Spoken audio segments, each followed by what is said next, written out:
आंबेगाव तालुक्यातील थोरांदळे गावात गुरुवार दिनांक 14 मे रोजी सकाळी सुमारे 10:30 वाजण्याच्या सुमारास अत्यंत दुर्दैवी घटना घडली असून विजेच्या तुटलेल्या तारेचा शॉक लागून एका महिलेचा जागीच मृत्यू झाला आहे। या घटनेमुळे मेंढपाळ समाजावर शोककळा पसरली आहे। मृत महिलेचे नाव संगीता बाबाजी तिकुळे, राहणार गाजीपूर, तालुका पारनेर असे असून त्यांच्या पश्चात पती, एक मुलगा आणि 4 मुली असा परिवार आहे। त्यांच्या अकाली निधनामुळे कुटुंबावर दुःखाचा डोंगर कोसळला आहे। मिळालेल्या माहितीनुसार थोरांदळे गावातील गावठाणाजवळ मेंढपाळ समाजाचा वाडा वास्तव्यास होता।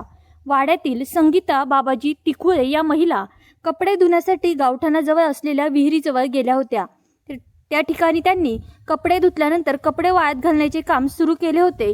याच वेळी विहिरीला पाणी पुरवठा करणाऱ्या महावितरणच्या खांबावरील तारेपैकी एक तार आधीच तुटून खाली पडलेली होती। मात्र ती तार खाली पडलेली असल्याचं त्यांच्या लक्षात आले नाही। सदर तार नेमकी कधी तुटली होती याबाबतही अद्याप माहिती समोर आलेली नाही। कपडे वाळत घालत असताना त्या तुटलेल्या विद्युत तारेचा संपर्क आल्याने त्यांना जोरदार विजेचा शॉक बसला। यामध्ये त्यांचा जागीच मृत्यू झाला।